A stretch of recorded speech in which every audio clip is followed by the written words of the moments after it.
Hey, Mr. Fritchie Boy here. Today we're coming at you with another unpacking video.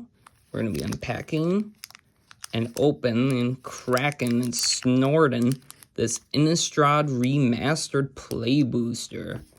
Frickin' an awesome set. It's a collection of all the different times we've gone to Innistrad. Believe it's 3 from the first time in 2012. And then 2 in like 2016, both Eldritch Moon and Shadows over Innistrad. Those were the 2 I mostly played. And then later, like 2022, I believe-ish, for the Crimson Vow Midnight Hunt double feature set. So it's quite a lot of sets combined into one. Thus, meaning we got a lot of great cards we can pull in this. A lot of cool Planeswalkers. We also got Emrakul, the Promised End. I would love to see that. They downshifted a ton of the rares in this set to uncommons, so that's great. Great for cracking packs. Jesus, this pack is tough. Extra sealed. Start off with a human token. Very happy they did this set, just so you can get an all-in-one, experience from all the Innistrads. But I am Innistrad out. Can we please not go back to Innistrad for at least a couple years, especially if Duskmourn right before this? Too much horror. All right. First card, Ambush Viper. A great surprise blocker, super fun card. Yeah, I like Innistrad too, because that's like one of only a handful of planes that I played the initial set for. And then I was playing Magic during the time of all the other releases for them. So I'm pretty familiar with most of these cards. I used to, back in 2016, actually, during the Shadows over Innistrad era of Innistrad, I went to Colorado with my 2 of my brothers, and we did a Grand Prix for a standard. I was like 15-ish at the time. Kind of just guessing. Don't really want to do the math. This used to be a rare. It went from rare, uncommon to common. But still a very good fun card. Got a little power crept out, but it's still very much playable, and I still like to throw it in all my commander decks I can. But yeah, so I went there, and I unfortunately totally bombed. I beat 2 people, and then I lost my final game of the day. That would have got me into day 2. And I remember being so disappointed at the time because I put so much time and effort, what it felt like, making that deck. Reality, it's probably just a handful of hours and like $80.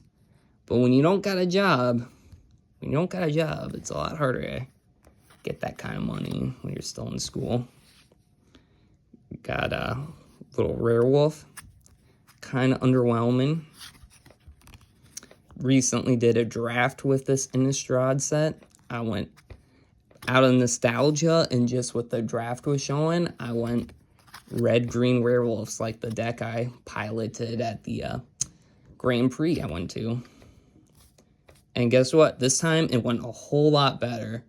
There was 8 people there. We did 2-headed giants, and me and my partner, we won. We crushed the competition. We didn't lose a single game.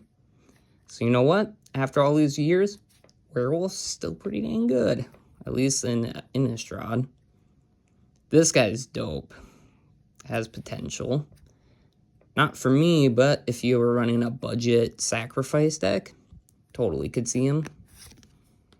Ooh, I haven't seen this one. 3 mana, 3/2 trample. Whenever this creature deals combat damage to a player, exile the top card of your library until end of turn. You may play that card with a little madness cost. Very nice, very nice.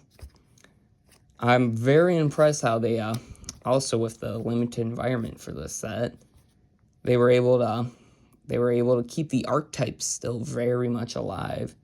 You know, I saw a lot of red-black. 2 people are running red-black vampires. That looks so much fun. White was still very good at controlling, you know, getting the weenies out.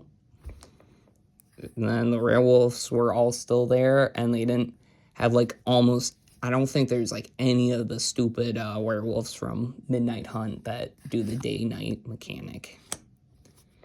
Tamio's Journal. 5 mana. Legendary artifact. At the beginning of your upkeep, investigate. And then you can tap, sacrifice 3 clues, search your library for a card, put that into your hand, then shuffle.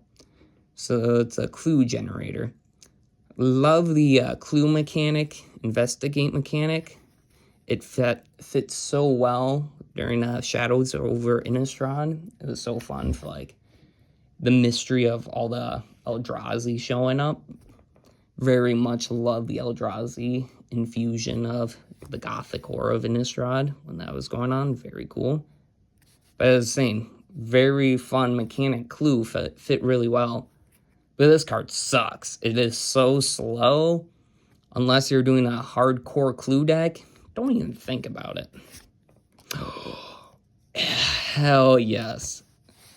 This one is an enchantment, 2 mana. Creatures you control have tap, add 1 mana of any color.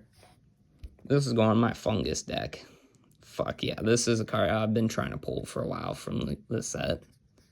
Very happy. Ooh. Abundant Growth. Enchant. It has 1 green mana. Enchant land. When this aura enters the battlefield, draw a card. And the enchanted land has tap, add 1 mana of any color. Very cool. I have no idea if when you tap your land to add for color, if this doubles it up. I don't think it does, but that'd be cool if it makes your 1 land tap for 2 and draws a card. But I think it would need to say additional, add additional mana. Still very cool, playable card.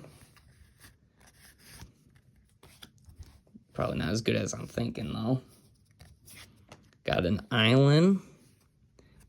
Decent art. Very cool. And a spirit token. Very nice. Yeah, Innistrad. Very nostalgic sets for me. Very happy this set was a thing. I was very impressed with the limited feel while they were still able to throw in most, if not like all the chase cards I wanted to see from the Innistrad sets. You know, I'm very impressed with how they did this. But please, for the love of God, Wizards of the Coast, no Innistrad for a couple years. Please. Please. Alright. 2 cards I'll probably be using in the future. Prison in the Moon.